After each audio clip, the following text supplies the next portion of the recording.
Alors, je vous propose, tant que c'est à chaud, qu'on batte le fer justement tant qu'il est chaud, par rapport à cette loi autour des influenceurs, mais c'est vachement élargi. Alors, on va pas passer 3 plombes dessus parce que je sais qu'il y a des gens que ça intéresse quasiment pas. Mais là, ce soir, il y a eu un Twitter Space que animé Grégory Raymond avec les deux députés qui ont été à l'origine de cette loi. Et c'est vrai que j'ai eu la sensation que le débat, malgré tout, reste ouvert, mais on a chacun qui reste bien campé sur ses positions. Et notamment, on en parlait entre nous à l'instant en off, ça risque de poser un énorme problème. Je ne sais pas par quel tour de passe-passe ils vont pouvoir changer ces petites lignes-là, de qui est considéré comme un influenceur. Et vu que c'est quelque chose de très large là dans le texte de loi actuel, et notamment lié à la crypto, tout à l'heure, le député, avait l'air de confirmer que les médias crypto qui utilisent du sponsoring et de l'affiliation, c'est-à-dire c'est purement et simplement le business model à ce jour des médias crypto que vous consultez au quotidien, que ça soit pour YouTube en particulier, mais surtout les médias, la presse écrite. Du jour au lendemain, c'est des dizaines ou des centaines d'emplois qui sont à risque. Et ça, les députés n'en ont pas du tout conscience, j'ai l'impression. Ils pensent Je que... pense qu'ils en ont conscience, mais qu'ils s'en foutent. Ouais. En tout cas, ils en ont conscience. Ils ont dit qu'ils ne voulaient pas quelque chose de trop brutal, qu'il y aurait peut-être des délais, que ce serait peut-être étalé. Après, c'est tout le business model, entre guillemets, qu'il faut revoir. Et je pense que ça va prendre plus de temps que 6 mois. Donc, effectivement, ça risque d'être une période un peu complexe. Et, avec l'AMF qui est complètement déjà submergée de demandes de PSAN qu'ils ne peuvent pas honorer. Ouais, aujourd'hui, il y a 60 enregistrements de PSAN en France, donc 60 sociétés. 85. Comment 85. Ah ouais, oui, ils ont bien bossé. Donc 85, et il y a un agréé, si je dis pas de bêtises, il l'a eu, ou alors 0. Enfin, c'est soit 0, soit 1, parce qu'il y avait un dossier en cours et je sais pas s'il est passé ou pas. Mais donc aujourd'hui, le pool entre guillemets de PSAN, il est assez réduit. Et sachant que la loi, avant les amendements, c'était seulement les agréés qui pouvaient sponsoriser du contenu crypto pour les influenceurs français, c'est-à-dire 0 personne, 0 entité. Maintenant, c'est les enregistrés, mais l'enregistrement de PSAN disparaît en octobre 2024. Parce qu'il sera remplacé par l'agrément. Donc on est vraiment sur un modèle où on peut plus parler de crypto, et surtout on peut parler de crypto que si c'est des agréés PSAN, c'est-à-dire un acteur au mieux, mais il y a plein de gens dont on vous parle qui seront jamais PSAN. Une DAO ne peut pas être PSAN. Après, c'est rémunéré. Voilà, c'est ce qui est interdit, c'est que ce soit rémunéré. Ouais, c'est ça, c'est que tu avais...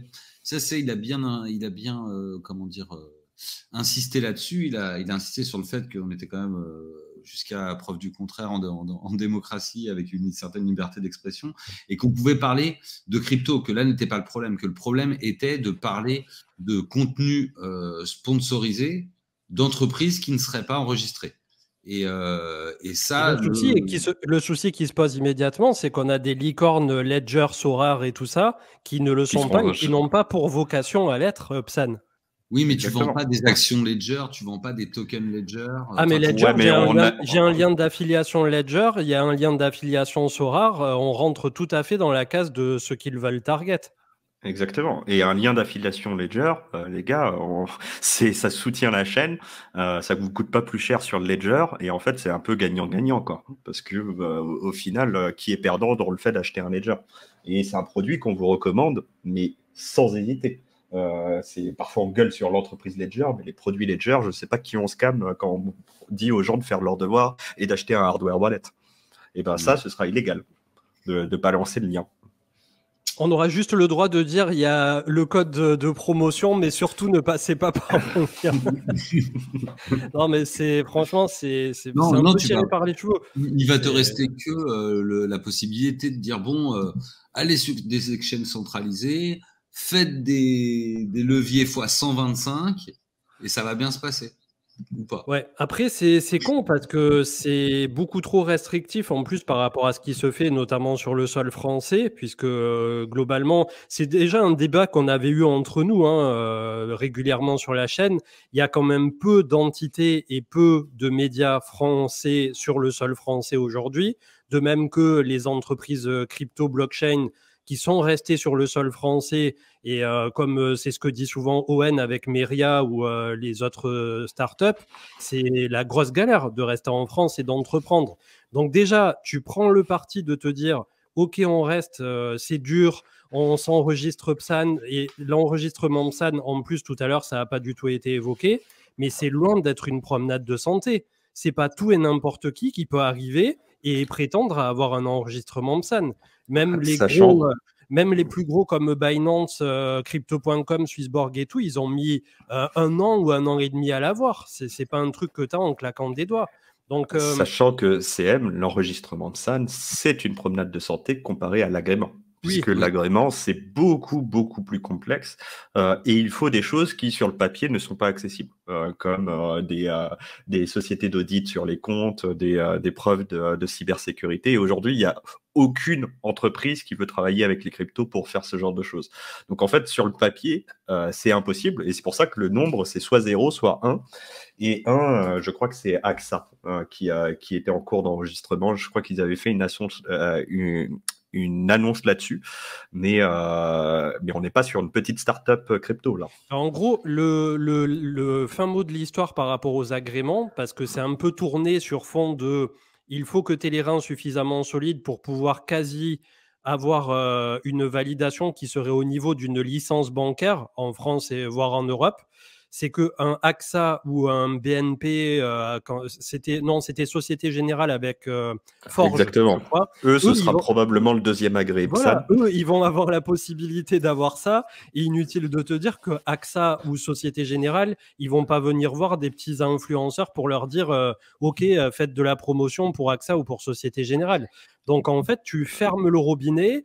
En plus, derrière, ça sera des acteurs qui vont jamais solliciter quelques médias crypto ou quelques youtubeurs ou quelques personnes que ce soit. Je sais pas. Il y a un truc vraiment là qui est en opposition totale avec la réalité de notre quotidien. En tout cas, c'est la sensation que j'ai. Et surtout, il faut pas oublier que même les entreprises entre guillemets grandes du secteur, genre Ledger, Coinhouse, les licornes ou moins licornes françaises, si aujourd'hui, elles galèrent à avoir un agrément, imagine si on leur avait demandé ça il y a 5 ans, il y a 6 ans, quand elles ont vraiment commencé dans l'écosystème, elles auraient été complètement incapables d'obtenir ce truc-là. Donc en fait, ce qu'on veut créer en France, c'est que les acteurs crypto, ce soit les banques. Mais je crois qu'ils n'ont pas compris c'est quoi le principe de la crypto. Hein. Enfin, il y a autre chose aussi que vous ne vous rendez pas compte, j'ai l'impression, c'est qu'en fait, il y a un réel effort qui est fait pour faire de la France la plus grande DAO possible, et à l'extérieur de la France, de préférence. Donc, on est en train de décentraliser un peu les gens qui s'intéressent à la crypto pour qu'au final, ils ne le fassent pas en France, quoi. Voilà ce que je fais, donc voilà ce que je vois. Et, voilà. Et c'est une forme de décentralisation d'un certain côté.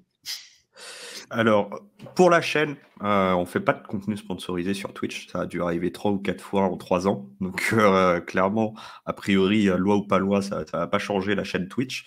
Après, sur YouTube, ça, c'est CCM qui devra s'adapter là-dessus. Mais moi, ce qui va aussi avoir de l'impact, c'est du contenu, la chaîne YouTube de CM, bien sûr, mais Journal du Coin et Cryptos, qui sont des médias de qualité. Là, leur business model, il doit complètement changer. Donc, je ne sais pas trop comment ils vont s'adapter. Hein. J'espère qu'il y aura une modification du texte, surtout qui fera, entre guillemets, le distinguo par rapport aux médias écrits, qui sont des entités à part entière. Et après, quelque part, ça sera toujours plus défavorable pour nous, entre guillemets, qui sommes seuls au niveau de YouTube ou des comptes Twitter ou des trucs comme ça, par rapport à des assimilés médias. c'est ça sur lequel il faudra faire la différence.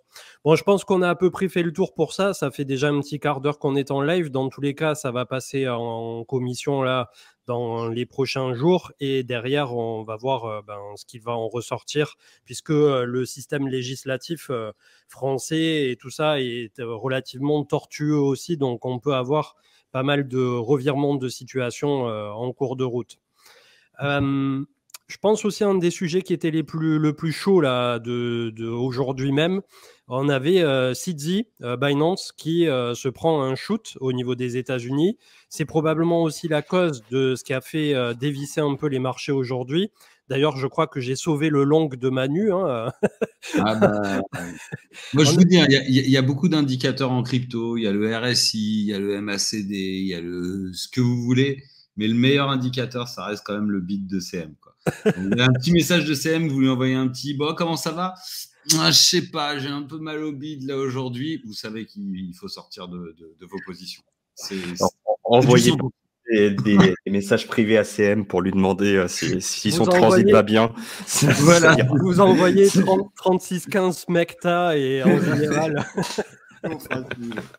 Mais effectivement, tu vois, tu m'as dit ça et je suis effectivement sorti. Et pour une fois, j'ai réussi à avoir un trade gagnant, ce qui n'est quand même pas si commun. Donc, pour une fois. Donc ouais, c'est vrai que c'est assez préoccupant en ce moment, toute cette déferlante au niveau de la SEC. Là, c'était la CFTC, donc c'est des organismes de régulation aux États-Unis. Il y a CZ là et Binance qui ont l'air de se prendre un shoot. Lui, il a l'air de prendre ça avec distance en disant comme d'hab que c'est du FUD, qu'il n'y aura rien de plus, mais on a la sensation, on avait vu récemment que Justin Sun aussi est passé à la casserole, on a eu les vrais influenceurs US comme des Lindsay Lohan, Jake Paul et tout ça qui ont shield des trucs de NFT, si je dis pas de bêtises, qui étaient des scams avérés en sortie, qui sont en train de se faire épingler aussi sur des actions collectives. Donc je sais pas ce que vous en pensez, mais c'est vrai qu'en ce moment, on est sur un régulateur US qui montre les dents. Alors moi, je trouve que ça pue du cul, quoi, franchement. Là, on parle pas de la SEC, on parle de la CFTC, et c'est un autre level, quoi. C'est-à-dire que ils sont plus énervés, et ils ont des dossiers beaucoup plus solides la plupart du temps, et les sanctions sont bien plus graves en règle générale que ce qu'on peut avoir quand on a une Wells Notice de la SEC comme a eu Coinbase récemment. Quoi. Tu fais bien de pointer ça, c'est la taille des régulateurs. La SEC, c'est relativement modeste. Alors, modeste, faut pas. L'américaine, hein. Voilà, c'est modeste à l'américaine. Je pense que ça fait 100 fois la taille de l'AMF, hein, mais bon, voilà. C'est toute proportion gardée, bien sûr. La CFTC, donc la SEC, c'est la Security and Exchange Commission.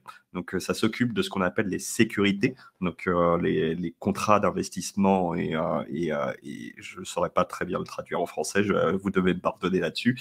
Et la CFTC, ça s'occupe de ce qu'on appelle les commodités en français, donc c'est d'autres titres financiers. Ce qui est étrange et un petit peu paradoxal, c'est que la SEC dit par exemple qu'Ethereum est une sécurité et la CFTC dit qu'Ethereum est une commodité. Donc forcément, chaque régulateur veut récupérer un peu ses proies dans son giron. On verra un petit peu ce que ça donne. Moi, je pense qu'il y a quand même une possibilité que le régulateur aille un petit peu trop loin, puisque la SEC s'est attaquée à Coinbase, qui est un acteur qui est extrêmement bien financé, coté en bourse, et qui a toutes les capacités de se défendre au tribunal. Et rien ne garantit que la SEC gagne au tribunal. L'affaire Ripple semble indiquer que, en fait, quand les gens vont au procès, la SEC n'est pas sûre de gagner. Et la CFTC, effectivement, est un acteur avec les épaules plus solides. Et est-ce que Binance voudra aller au clash? C'est pas sûr. Peut-être que Binance va faire un settlement et ils sont prêts à faire un gros chèque parce qu'ils ont des caisses, une trésorerie qui est un puits sans fond. Mais s'ils vont au procès, c'est pas sûr qu'ils perdent aussi. Donc peut-être qu'il y a eu un excès de confiance du côté des régulateurs, puisque jusqu'ici, en fait, c'était une politique de bully où on était dans de l'intimidation. C'est-à-dire que le régulateur, le droit américain fonctionne énormément sur le fait qu'on ne va pas au procès, on s'arrange avant.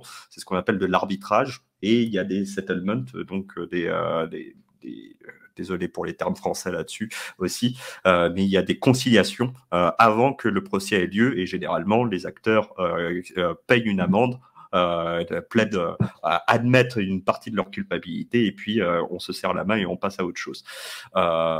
C'était leur politique, et ils faisaient un peu de la régulation par ce genre d'action, histoire de lancer un message dans la communauté et de faire du bruit. Ça marche.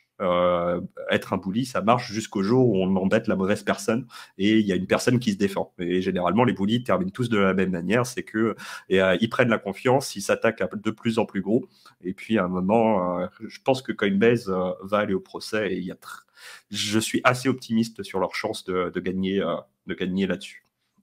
Ouais, et moi, tu vois, si on me demandait mon avis, j'ai lu un peu en diagonale le rapport de la CFTC sur Binance. Il y a quand même pas mal de choses qui sont un peu, qui peuvent prêter à discussion en tout cas. Et ce qu'il faut quand même avoir en tête, c'est, tu disais aller au procès, etc.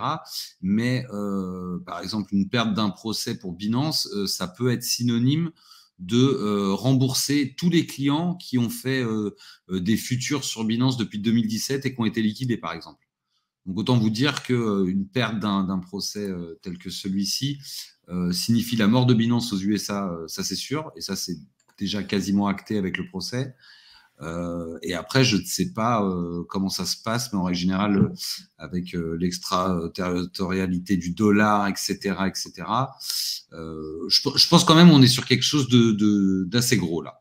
Donc après, comment le marché est prêt à accepter cela? Je ne sais pas. Et on a eu une petite perte de 5% aujourd'hui, CM. C'était pas non plus dramatique.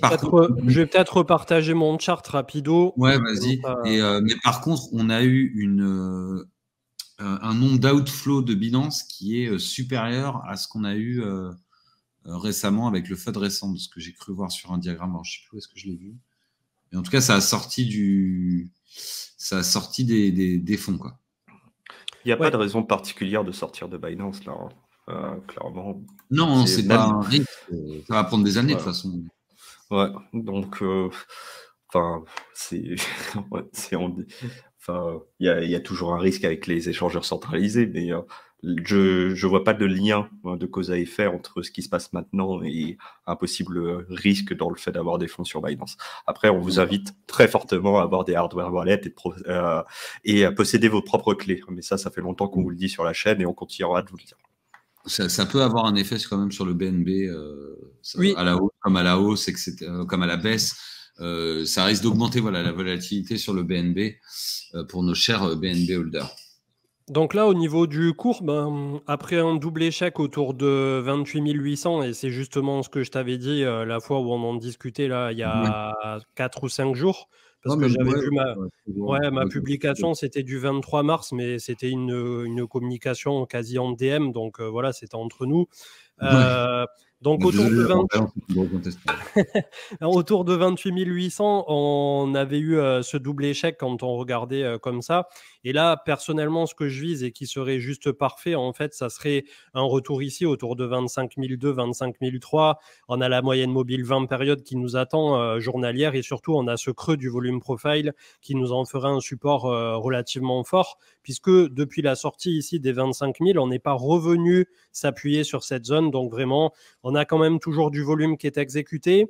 Malgré tout, c'est vrai que comme tu viens de le noter, depuis quelques jours, les volumes sont en recul, et on le voit là, c'est en train de s'affaisser complètement ces derniers jours, dû au fait que Binance a retiré le zéro fees au niveau du trading Bitcoin. Et en plus, on a eu de nouveau une liquidité qui s'est pas mal asséchée.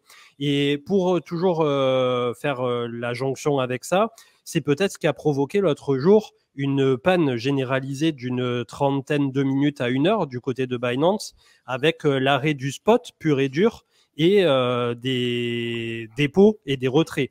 Donc, il y avait beaucoup de personnes immédiatement qui ont paniqué, comme d'habitude.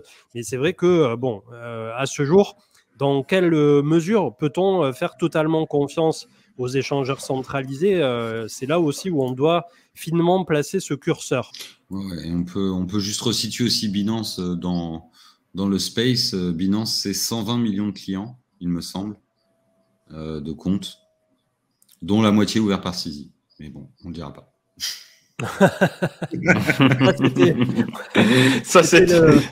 C'était gratuit mais réel. Alors pour avoir le contexte dans le texte de la CFTC, a priori l'équipe de Binance ou directement Sisi opérerait plus de 300 ou 300 comptes sur Binance. Alors bon, ça, on sait bien que les échangeurs centralisés aiment bien trader contre vous. Hein. C'est un secret de polichinelle. Je pense que FTX l'a bien prouvé. Ça a été un peu la version extrême. Mais de toute façon, je pense que ça existe dans tous les échangeurs centralisés. C'est les gars traitent contre vous. Hein, et c'est comme ça qu'ils gagnent leur vie. Hein. C'est ça. On joue pas avec les mêmes armes. Je fais un tout petit détour avant de revenir à l'actualité à chaud, puisque c'est aussi une actu qui est en cours et qui n'est plus qu'à J-15, en mettant le chart de Ether qui à ce jour est à 1720 $. La transition vers Shanghai, donc qui opérera le 15 avril 2023, donc dans 16 jours, si je dis, le 12, pardon, le 12. Donc c'est bien ça, c'est dans 15 jours. Qu'attendre de Shanghai? Est-ce que tout est prêt? J'ai vu qu'il lance un bug bounty additionnel de 500 000 pour quiconque trouverait quoi que ce soit sur Chapella. Et donc, quelles sont les dernières news? Est-ce que seulement il y a des dernières news autour de Ethereum Layer 1 en tant que tel? Je ne sais pas si vous avez vu passer des nouveaux trucs ou si Marc, tu as eu plus d'infos de ce côté-là. Alors, il n'y a rien de particulier. Hein. Ça a très bien fonctionné sur le testnet Sepolia, ça a très bien fonctionné sur le testnet Goerli, qui est le testnet, entre guillemets, le plus utilisé, puisque le terme officiel n'a pas vraiment de sens sur un réseau décentralisé. Donc, tout le monde se prépare tranquillement à la sortie de Shanghai. La confiance de la core team sur cette mise à jour est assez élevée. Et là où il faut noter des choses, et c'est digne d'intérêt, c'est que on va avoir beaucoup de liquid staking dérivatives ou tokens qui vont sortir juste après Shanghai. On pourra citer Stakewise qui va sortir un token de dérivé et dont l'actif est le SWISE, S-W-I-S-E. On a Rocket Pool qui sort la mise à jour Atlas qui va permettre de staker directement et d'opérer son propre nœud validateur sous le format mini pool à partir de 8 Ethers. Alors avant c'était 16, sachant que c'est 32 normalement pour un truc pour un nœud Ethereum. Là on pourra le faire à partir de 8 Ethers. Ça sort dans les prochains jours si je dis pas de bêtises, si c'est pas encore sorti. Et encore plein d'autres nouveaux acteurs qui arrivent sur ce marché du staking.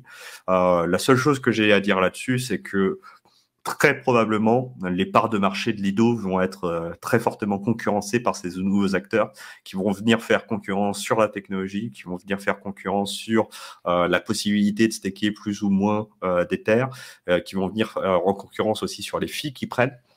Et je pense que va y avoir une répartition un petit peu des investisseurs sur Lido qui est le numéro 1 vers Rocket Pool et les nouveaux acteurs. Donc si vous êtes investisseur et que vous avez envie de faire vos devoirs sur un marché qui est porteur et qui de toute façon c'est difficile de perdre de l'argent quand on opère des nœuds validateurs, c'est difficile d'en gagner mais d'en perdre c'est encore plus dur. C'est peut-être quelque chose qui mérite d'être sur votre radar. En tout cas, sur les prochaines semaines, j'invite très fortement. Il y a Defilama qui fait ça. Les opportunités ont un peu disparu. Il fallait faire ses devoirs à devant. Mais dans 15 jours, la plupart des dérivés, tokens de dérivés de staking vont très probablement revenir très fortement à leur PEG, c'est-à-dire à cette parité entre un Ether et un jeton, avec modulo le ratio à chaque fois. Je vous invite à faire vos devoirs là-dessus pour voir s'il n'y a pas des tokens qui sont sérieux et qui sont sous le PEG officiel pour voir si en 15 jours, vous ne pouvez pas vous faire 1%, 2%, 4% d'Ether gratuits. Bien sûr, ce ne sera jamais sans risque. Je vous invite à faire vos devoirs là-dessus. Yes. Et au niveau après du marché, j'ai pas plus à dire. Hein. Fondamentalement, on a un échec autour de 1150-1160 milliards et c'est pas rien puisque c'est la zone qui nous sépare de la véritable accélération. Donc là, à court terme, est-ce qu'on peut persévérer? Ben, probablement que oui, et on était bien monté depuis pas mal de temps, donc c'est normal aussi qu'il y ait des respirations. Après, on est quand même sur un macro qui est toujours aussi incertain. Tous les 4 matins, on a une banque qui fait faillite et une autre qui vient à la rescousse pour essayer de la racheter. D'ailleurs, il y a encore eu des mouvements là ces derniers jours avec le rachat de la Silicon Valley Bank par je sais plus qui. C'était First Republic, non? Ouais, c'est ça. Non. First Republic, ils étaient en faillite aussi. C'est une autre petite banque qui a racheté ça. C'était pas First Bank quelque chose? C'est peut-être quelque chose. Ouais, c'est possible, mais c'était pas République. Eux, ils ont eu droit à la révolution. C'est vrai, tu as complètement raison, Manu. Mais en tout cas, pour la modique somme de 72 milliards, je crois, quelque chose comme ça, ce qui a priori n'est pas très cher, et ce qui laisse aussi la Fed avec une bagatelle de 98 milliards. First Citizen. First Citizen. Ouais. On n'était pas très très loin, mais on était complètement à côté quand même, puisque First Republic, effectivement, on fait faillite, donc ça va être dur pour eux de racheter la Silicon Valley Bank. Ce qui fait que voilà, on a un macro qui est peut-être un peu plus aligné par rapport à Bitcoin en tant que réserve de valeur et tout ça. Il y a un narratif qui s'est un peu auto-alimenté. Mais après, tant que l'économie ne reviendra pas à un stade à minima d'aplat, voire d'accalmie, je ne sais pas dans quelle mesure ce rallye crypto peut perdurer au-delà peut-être du printemps ou de l'été. Ça me paraît un peu ambitieux. Et d'autant plus quand on sait que historiquement, là aussi, je ne me prononce pas dans le sens où est-ce que ça arrivera ou est-ce que ça n'arrivera pas. Mais historiquement, quand on a eu une inflation aussi haute, des taux qui ont été augmentés plus haut que jamais, normalement, derrière, c'est tout sauf un soft landing qui vient à arriver. Et c'est statistique hein, quand on observe au niveau du marché américain. Donc, ce coup-ci, on est à 4000 points aujourd'hui, plus ou moins, au niveau du SP500. Et les spécialistes de l'économie, puisque là aussi, je ne me fais pas passer pour ce que je ne suis pas, bien évidemment, les Goldman Sachs et tout ça, prévoient autour de 3200 points si on avait un hard landing. Donc, pour vous donner un ordre d'idée, si jamais vraiment on avait une belle descente comme il faut, hein, c'est moins 20% supplémentaire. Et par rapport au top, je vais vous mesurer ça, ça nous ferait au total moins de 33%. Et on est tout à fait dans les clous puisque Vincent Gann a fait son émission ce matin sur... c'est quoi déjà Swiss machin là, le truc avec un logo orange. À chaque fois, j'oublie le nom. Swiss Squat. Ouais, Swiss Squat, c'est ça. Et en gros, il disait qu'une récession lissée sur les 10 dernières ou un truc comme ça, depuis des dizaines d'années, c'était moins de 34% en finalité. Donc, on serait pile poil dans les clous avec un SP500 à 3002. Et est-ce qu'on peut avoir un marché crypto qui tient le pavé seul avec un SP500 en déroute? Franchement, c'est un peu... ce serait jamais vu. Ce serait jamais vu. Une crypto qui pump complètement décorrélée des actions non seulement technologiques, mais même du SP500, c'est jamais arrivé. Les indices de corrélation, ils sont très très forts. Sont très très forts entre ces classes d'actifs. Donc ce serait un signe de maturité des cryptos, mais je ne pense pas qu'on en soit là. Peut-être pour le cycle suivant. Et si on regarde l'or, ce que fait l'or dans ce genre de situation, peut-être qu'on peut rapprocher ça, peut-être Bitcoin plus de l'or.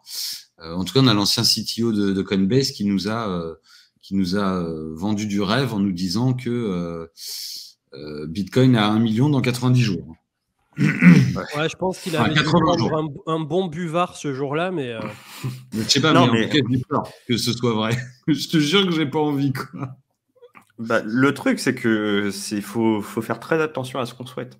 Parce que un Bitcoin à 1 million, quand il parle de ça, il parle de l'hyperinflation. Il parle du dollar qui s'écroule, de l'économie qui s'écroule. Et du coup, Bitcoin, ça vous permettra de vous acheter une boîte ou deux de sardines qui sera la vraie monnaie usuelle pour vos échanges et essayer de survivre. Ou 4 rouleaux de PQ. Donc, 1 million de dollars, il faut voir dans quel contexte. Je tiens à rappeler le pessimisme de ces prédictions. Oui, c'est ça en fait. C'est qu'il y a beaucoup de gens qui peuvent le prendre de façon positive, mais je pense que c'est plutôt comment dire, un avertissement qu'une prophétie, quoi. Tant qu'on espère, en tout cas. Ouais, toujours sur... je sais pas si tu voulais rajouter un truc, Marc. Non. Ok, toujours sur l'actualité à chaud, on avait MicroStrategy avec Michael Saylor qui ont rajouté 6455 bitcoins à leur 138 000, un truc comme ça, je sais pas combien ils en ont désormais. Bref, ça en fait...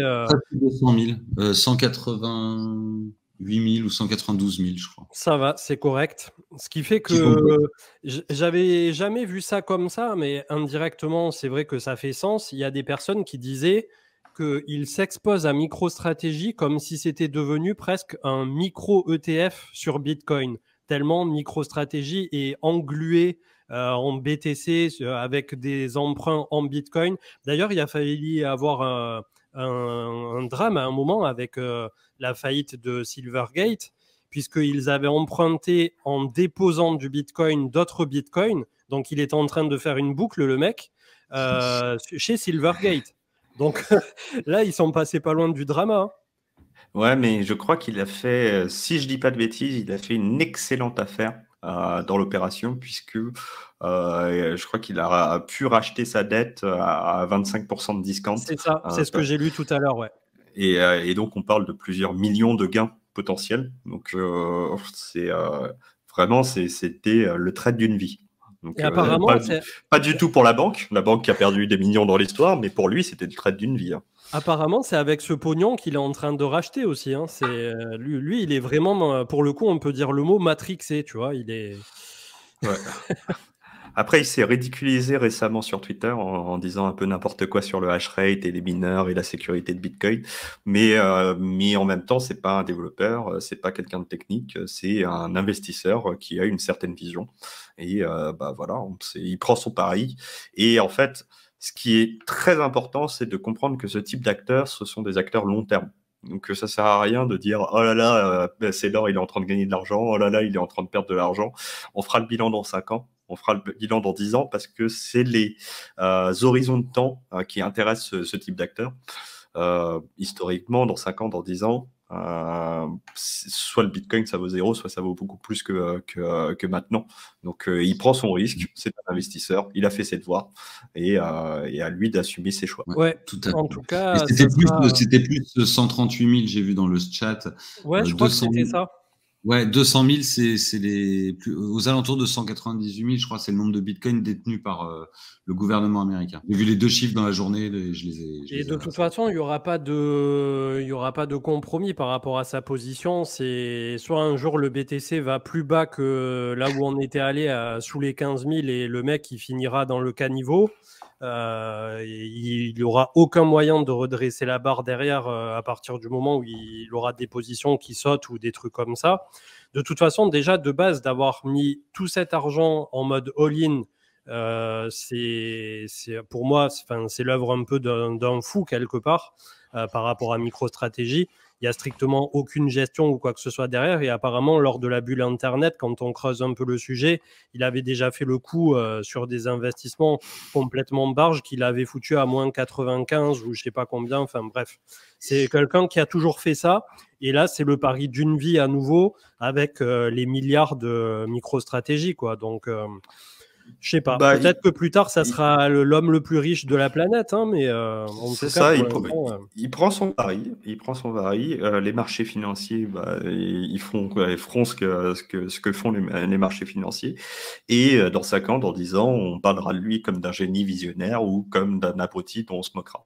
Et en fait, c'est très difficile d'en parler maintenant puisque le pari est encore en cours et il serait assez orgueilleux de penser que le Bitcoin sera plus haut ou plus bas dans 5 ans.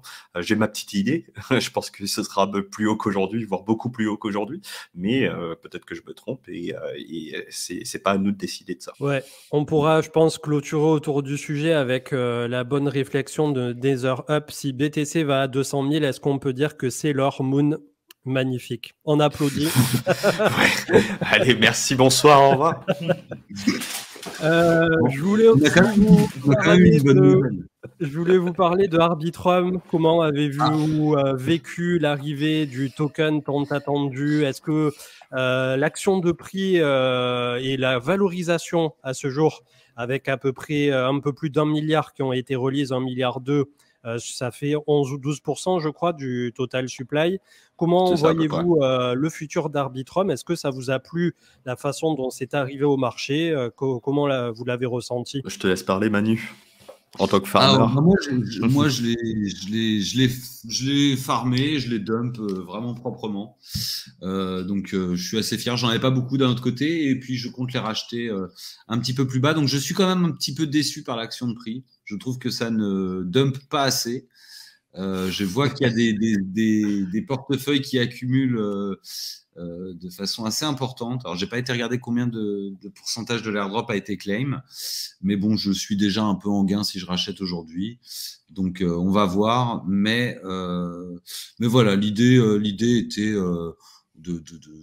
voilà. J'avais l'hôtel à payer, j'étais à Paris. Voilà, il fallait faire rentrer un peu de sous, donc j'ai fait comme ça, quoi. Je suis pas hyper fier, mais des fois, faut savoir dump. Et en règle générale, je dump les mauvais airdrops. Donc, si vous n'avez pas dump, ne soyez pas triste. Ça risque d'être plutôt pas mal. Alors, déjà, première chose, il n'y a rien de honteux à vendre vos investissements, à prendre vos profits. Vous avez fait votre devoir, vous avez été récompensé par un airdrop. Si vous le vendez, j'ai reçu un message aujourd'hui, d'ailleurs, je salue celui qui me l'a envoyé, de remerciements, même si c'est lui qui a fait ses devoirs, donc il a qu'à se remercier lui-même, d'une personne qui a reçu l'équivalent d'un peu plus de 3 000 $ de airdrop, et pour lui, ça représentait une énorme somme. Et tant mieux. En fait, cette personne a pris ses profits et va passer un bon mois, et ça fait partie des choses qui améliorent le quotidien.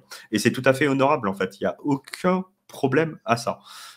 D'autres vont décider de garder parce que ils peuvent se permettre de le garder, ou alors ils ont une vision plus long terme et ils n'ont pas besoin de payer des factures tout de suite. Et en fait, tout est acceptable sur un marché. Il y a différents types d'investisseurs qui ont différentes envies, différentes visions, et il y a de la place pour tout le monde sur un marché. Tout à fait. Mais bon, comme d'habitude, l'argent gratuit, ça fait plaisir. Je connais pas beaucoup de domaines dans lesquels on vous envoie de l'argent gratuit.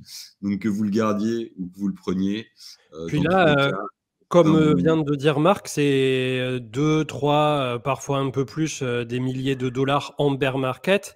Mais au cours du bull run, il y a des gens qui se sont fait comme ça 10, 20, 30, 50 000 les doigts dans le nez et très, très rapidement. Donc, on parle de personnes qui... On parle potentiellement de gens qui, au début, étaient rentrés sur le marché crypto avec 500 balles.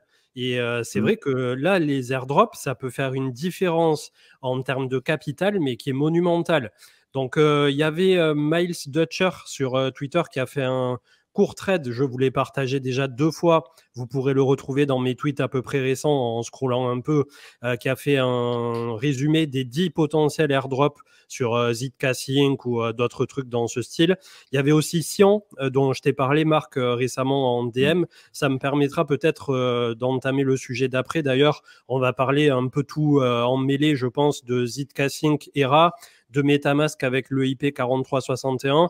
Et je voulais toucher peut-être un petit mot, justement, en faisant une preview, un pré-shot de Scale Account Abstraction, puisque Sion a l'air d'utiliser en partie cette création de compte un peu à la volée aussi. C'est quelque chose, moi, qui, sur le moment, m'a un peu rebuté. Donc, j'ai reculé d'un pas pour aller voir le grand gourou Marc et lui dire oui, il y a Sion qui veut me créer un wallet bizarre là, au moment de la connexion. Donc, je suis allé voir le grand gourou. Mais c'est vrai qu'il y a pas mal de choses qui sont en train de se développer en ce moment. Et voilà, je voulais avoir ton avis par rapport à ça. Là, au final, j'ai posé 3 questions, mais on va essayer peut-être de développer l'un après l'autre. Déjà, je vais répondre aux gens dans le chat. Moi, mon airdrop, en fait, je l'ai gardé. Moi, j'avais dit sur Twitter que je considérais que le bon prix, entre guillemets, d'Arbitrum, c'était entre 80 centimes et 1,50 $, je crois que j'avais dit. Et en gros, on est dans ces prix-là, donc je suis content. Donc, ce que j'ai fait quand même, parce que j'aime bien me faire un petit peu de sous, entre guillemets, c'est que j'ai apporté de la liquidité sur Uniswap V3. Et du coup, j'ai chopé quelques centaines de dollars de fees parce qu'il y avait énormément de volume, notamment le premier jour. Et là, j'ai resserré mon truc sur ce que je considère mon range, sur ce que je considère être le prix acceptable. Et donc là, en ce moment, on est un petit peu en dessous de ce prix-là. Donc, je suis full dans ma position en Arbitrum token et je suis content de les avoir. Et on verra pour plus tard parce que je pense que Arbitrum, c'est un projet intéressant sur l'avenir. Mais les amis, moi, je suis un investisseur long terme. Donc, si ça va à 40 centimes dans 2 semaines, ça va pas m'empêcher de dormir. Je suis tout à fait capable de vivre avec ça, puisque moi, mon horizon de temps, c'est plus l'année prochaine, au prochain cycle, dans 2 ans, etc. Et si ça vaut 15 dollars dans 2 ans, je m'en fiche que je l'ai eu à 1,20 $ ou à 1 dollar ou 40 centimes, quoi. Donc, après, chacun sa position et toutes les positions sont acceptables. Donc, ça, c'est la première chose. Et vas-y, pardon. Ouais, juste une micro-question avant de te laisser dérouler. Il y avait Ayrit qui pose une très très bonne question pour les petits portefeuilles. À combien ça peut revenir justement de participer un peu à tous ces airdrops? Et la bonne nouvelle, c'est que là, on parle de plus en plus de layer 2 sur lesquels tu vas avoir des frais qui, la plupart du temps, sont minimes par rapport à l'époque où on le faisait sur Ethereum en pur et dur ou des trucs comme ça. Donc, là, te donner comme ça un montant, ça va dépendre de si tu utilises des bridges aussi, ça va dépendre de plein de trucs. Mais c'est sûr qu'au début, il y a un minimum syndical à investir. Mais le fait est que sur des layers 2, ça va te coûter toujours beaucoup moins cher qu'à l'époque, normalement. Moi, je dis toujours jouer avec 100 balles. 100 balles, c'est beaucoup d'argent, hein. C'est quand même, quoique avec l'inflation, c'est de moins en moins d'argent, malheureusement.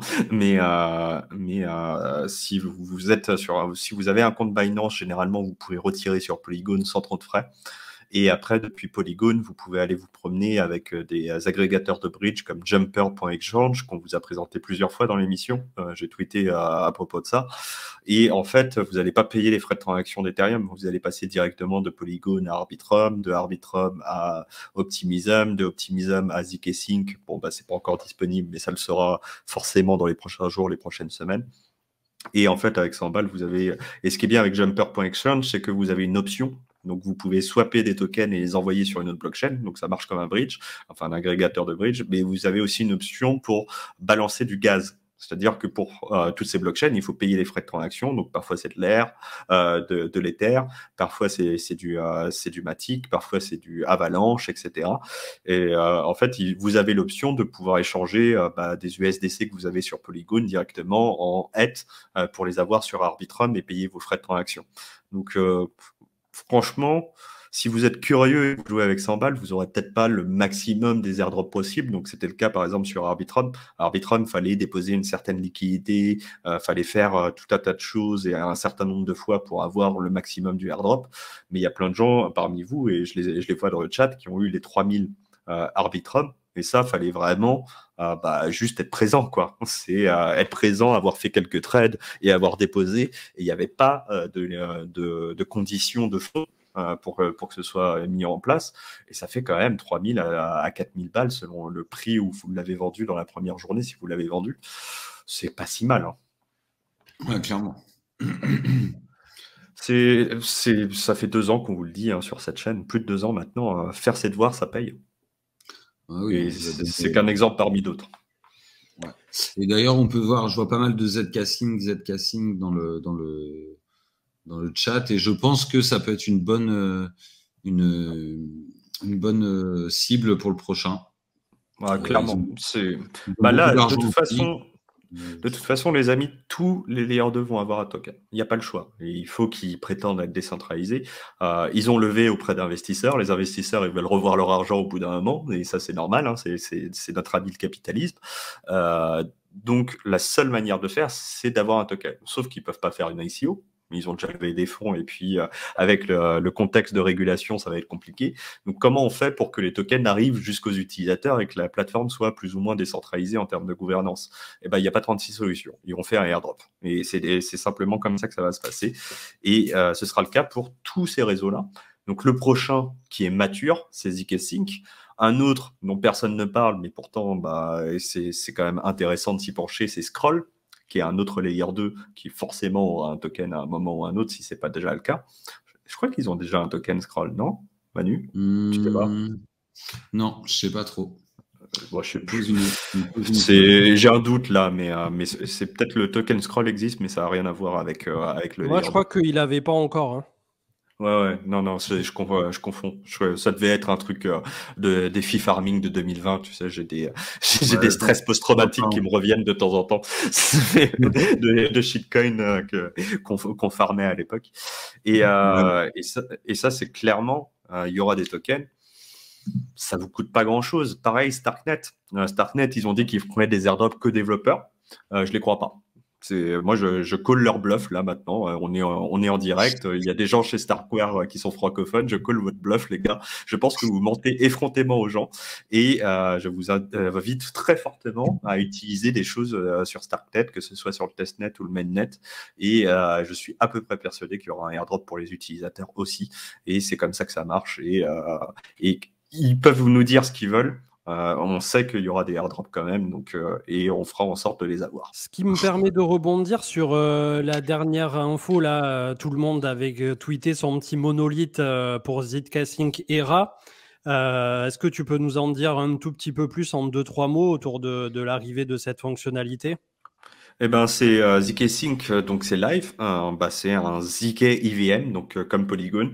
On remarquera qu'ils ont coiffé au poteau ces pauvres gars de Polygon qui avaient bossé dur pour être la première zk EVM live sur le mainnet. Ouais. Et ben, ils sont sortis 3 jours avant exprès. Un petit coup de couteau dans le dos, mais bon, c'est de bonne guerre. Et puis de toute façon, la compétition, c'est plutôt bien. Hein, c'est une bonne chose. Ils étaient depuis longtemps. Ouais, mais ils étaient pas. On sent qu'ils ont rushé pour arriver sur le mainnet avant. Enfin bref, c'est une EVM équivalent. Alors dans les ZK, ça sert pas trop de rentrer dans le détail technique, mais on est sur une technologie qui est très très proche de la technologie d'Ethereum. C'est un vrai layer 2 qui est pas comme Arbitrum Optimism, mais qui est plus proche de ce qui est du coup Polygon et Starknet. Et c'est assez intéressant. Il y aura forcément tous les gros acteurs de la DeFi qui vont s'y déployer. De toute façon, il n'y a pas, comme c'est la même technologie qu'Ethereum, ça coûte rien de s'y déployer.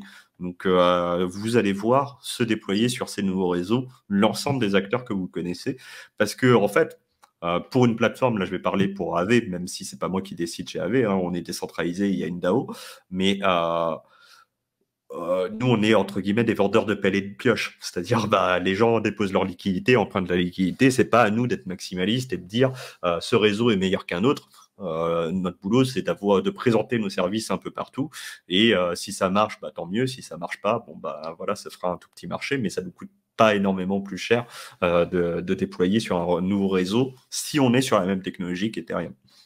Donc aujourd'hui, c'est zkSync, c'est en discussion officiellement dans le forum de gouvernance AV. Ce sera voté dans les prochains jours, les prochaines semaines. Et si c'est oui, il y aura AV là-bas. Hein. Donc là, il y a quelques acteurs. Ils sont pas tous ultra légitimes. Faites bien vos devoirs et allez sur le Discord de Cryptomatrix, discutez un petit peu avec la communauté.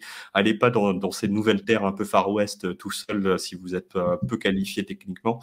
Et essayez de faire quelques actions, faites un swap sur un échange décentralisé. Vous avez sur le site de zkSync une liste des protocoles qui sont déjà live, et généralement, même si c'est pas une garantie, si c'est sur le site de zkSync, il y a des chances que ce soit relativement legit et qu'ils aient fait un petit travail de cleaning.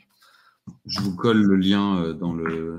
Voilà, ecosystem.zkSync.io, vous l'avez dans le chat, c'est Manu qui l'a partagé. Voilà, je vous le remets. Encore un ou deux petits trucs du coup, puisque tout à l'heure j'avais fait un méli-mélo de à peu près tout ce qui était possible en simultané.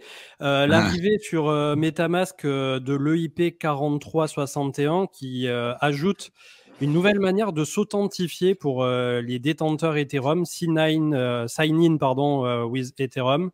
Donc comment on pourrait qualifier ça exactement comme un genre de passe avec lequel on se prévérifie sur certains paramètres avant et qui derrière nous génère un genre de token avec lequel on va pouvoir jouer et choisir ce que l'on partage avec X ou Y site, si j'ai bien compris. Ce que j'ai compris, c'est que ça permet un peu de se prémunir des attaques comme on avait eu sur Curve, avec des attaques où on a des DNS qui sont virés, et c'est pour être sûr d'avoir en fait la bonne version du site avec lequel, donc pour éviter en fait les attaques de grosso modo de phishing qui auraient la même tronche de site, mais au final qui ne serait pas le site légitime. C'est comme ça que moi je l'ai vu quand j'ai lu l'article dessus. Alors, en fait, c'est aussi ce qui est intéressant, c'est que ça permet. En fait, on essaye de sortir un petit peu du Connect with Google, Connect with Facebook et Twitter, qui sont quand même vous donner vos informations personnelles qui appartiennent à des GAFAM. Et vous les partagez sur Internet et vous n'avez pas trop de contrôle là-dessus, de comment c'est géré, etc. Il y a de plus en plus de mouvements pour avoir des systèmes d'authentification, parce que c'est intéressant quand on a une plateforme, quand on a une application, d'avoir de la donnée utilisateur, mais que cette donnée, elle soit plutôt respectueuse de la vie privée des utilisateurs, et que l'utilisateur ait un certain contrôle là-dessus. Alors, Connect with Ethereum, c'est pour l'instant, c'est pas encore très développé. Mais je voudrais citer, parce que c'est un petit peu dans la même veine, il y a ZK Connect de Sysmo, qui est un projet français qui est en train de qui est un projet francophone. Il n'y a pas de projet français dans la crypto. Que dis-je? C'est bien sûr. Voilà, francophone, n'est-ce pas? Et nous ne sommes pas payés pour en parler. Il faut faire attention, on va finir en prison. Enfin bref, qui a lancé ZK Connect, qui permet ça, c'est-à-dire de se connecter directement aux applications, mais de choisir et de définir très exactement ce qu'on souhaite partager. Est-ce que c'est seulement notre adresse publique? Est-ce qu'on veut partager en plus son email? Est-ce qu'on veut partager son nom? Et avoir un contrôle complet des informations qu'on partage avec les applications auxquelles on se connecte. Et ça, c'est plutôt intéressant. Oui, on a raté une bonne nouvelle dont on n'a pas parlé aussi quand même. Parce que moi, j'ai quand même fait une petite danse de la joie. C'est quand j'ai appris que Dokon avait été arrêté. Ah bah oui. Parce que j'aime les retours de karma comme ça. Et d'ailleurs, je trouve ça débile parce qu'il a exactement la même tête que quand il est parti. Bon, on est un peu plus gros, mais je pensais que quand on était capable de détourner des milliards, on avait au moins la décence de se faire pousser la barbe et refaire la gueule. Mais a priori, il n'a pas eu l'occasion de le faire. Et en tout cas, ils l'ont attrapé au Monténégro, à l'aéroport avec des faux papiers. Et ça fait plaisir. Alors, je ne sais pas exactement qu'est-ce qu'il fait en ce moment, mais il doit quand même regarder les murs d'une cellule. Et là, il est en prison. Hein. Donc, voilà. Et étant donné le mal qu'il a fait, j'espère que c'est quand même quelque chose où on va pouvoir, comment dire, on va pas le revoir tôt, quoi. Parce qu'il le mérite. Et vous voyez, je lis le chat. Hein, apparemment, je me le suis pas encore fait arrêter puisque moi j'ai la barbe. Donc, il aurait dû faire comme moi, Dokon. Il manque plus que Triaro Capital et on a le tiercé gagnant. Hein. On a tous les scammers en tôle. Je ne sais pas s'ils auront le même sort, parce que le truc, c'est que Triaro Capital, ça ressemble plus à de la mauvaise gestion et à se faire liquider en fait à de l'imbécilité grosso modo. Non, parce qu'ils ont emprunté plusieurs fois avec le même collatéral. C'est-à-dire qu'ils sont allés voir plus d'une dizaine d'acteurs financiers en disant regardez, on a ça et prêtez-nous ça. Sauf que ça, tu as le droit de le faire une fois. Tu peux pas prendre 10 prêts avec le même collatéral. Donc ça, c'est de la fraude et c'est une vraie fraude. Et donc, non, il faut qu'ils aillent en taule. Enfin, il faut qu'ils aillent en taule. J'espère qu'ils n'ont pas. C'est à la justice de décider, hein, mais disons qu'il y a des chances que ça se passe mal judiciairement. Après, c'est à la justice de décider, c'est pas à nous de le dire. Ouais, non, tout à fait. Mais bon, au moins, ça fait quand même 8 mois que ça s'est passé, 8-9 mois que ça s'est passé. Et il était temps quand même qu'on ait ces acteurs qui soient, entre guillemets, au moins un peu embêtés, parce que, voire mis derrière les barreaux ou en résidence surveillée, parce que je trouvais le message très, très mauvais. Tu vois, la discussion qu'on a eue en début de live, où on nous parle des influenceurs qui pourraient vendre potentiellement des scams, etc. Alors, dans tous les domaines, hein, et dans la crypto en particulier. Là, on avait de vrais mafieux, de vrais criminels identifiés et en liberté. Et donc, je pense qu'il est normal de commencer à faire le ménage par les coins les plus crados. Bah, t'imagines s'ils arrêtent Cryptost et que SBF est même pas en tôle, c'est un peu le monde à l'envers. C'est pas dans les mêmes proportions. En plus. On va plus pouvoir aller manger des kebabs tranquilles. Ouais, c'est vrai, qui va me payer des kebabs là? Et pensez à moi, les députés. Hein. Vous allez arrêter tous les gars qui sont censés me payer des kebabs, c'est inacceptable. Et d'ailleurs, j'ai croisé Valentin de Cryptost vendredi, qui était à la conférence Cryptosphère et qui parlait justement du financement des médias, qui a fait une conférence intéressante là-dessus. Peut-être était-ce une conférence prémonitoire, qui sait. Mais en tout cas, l'idée déjà est déjà dans les bacs pour savoir comment financer les médias demain. En règle générale, les médias crypto en particulier. Bah, disons que la gratuité, ça va être compliqué. Hein. Les amis, nous, on fait la chaîne Twitch avec Manu parce que on a des activités à côté et donc on perçoit notre salaire autrement. CM, son activité de média, c'est son activité principale. Donc, c'est pareil pour Crypto, c'est pareil pour le journal du coin. La gratuité, c'est sympa, mais c'est parce qu'il y avait du sponsoring et des contenus qui étaient comme ça. S'il n'y a aucune autre ressource, ça va être compliqué de garder la gratuité. Hein. Enfin, je vois pas comment on peut faire. Enfin, il y a combien de salariés chez Cryptost? Il y a au moins 25 personnes qui bossent chez Cryptost. 40, je pense même. Ouais, bah ouais. C'est 40 salaires, il faut bien les payer au bout d'un moment. Ouais, non, c'est clair. Et c'est pour ça qu'à partir de la semaine prochaine, cette émission devient payante, et pour la modique somme de 100 € par personne. Par personne. Il y a un NFT, bah oui. Par personne et par live. Par live. En même temps, les gars, vous venez de toucher 3000 balles en moyenne de Arbitrum, vous pouvez nous lâcher 100 balles, ça, soyez sympa. Allez. Non, gardez votre argent, vous l'avez bien mérité, bien sûr. C'est clair. Qu'elles vont devoir payer pour venir faire surtout moi, pour venir faire le clown. Bon, sur ces belles paroles, je pense qu'on a fait le tour. Ça fait 1 heure et on aura traité de encore plus de sujets que d'habitude. On vous a donné les clés en main pour participer aux futurs airdrops potentiels qui viendront abonder sur votre capital de départ potentiel pour participer, on l'espère, au prochain cycle sous 1 à 2 ans, puisque là, si on est dans les clous de ce qu'on a déjà traversé par le passé, on est aux prémices finalement de tout ce qui pourrait se dérouler dans les 2 années à venir, d'ici à 2025. Donc, continuez d'être curieux, continuez d'être prudent et amusez-vous aussi, puisqu'on oublie souvent aussi que quand même au quotidien, on en retire un certain plaisir à ce développement constant et cette frénésie que nous offre la blockchain et le marché crypto sous fond de liberté, si je puis dire. Merci à tous d'avoir été là. Merci Marc et Manu. Et on vous souhaite une très très bonne soirée. Ciao, ciao. Merci. Bonne soirée.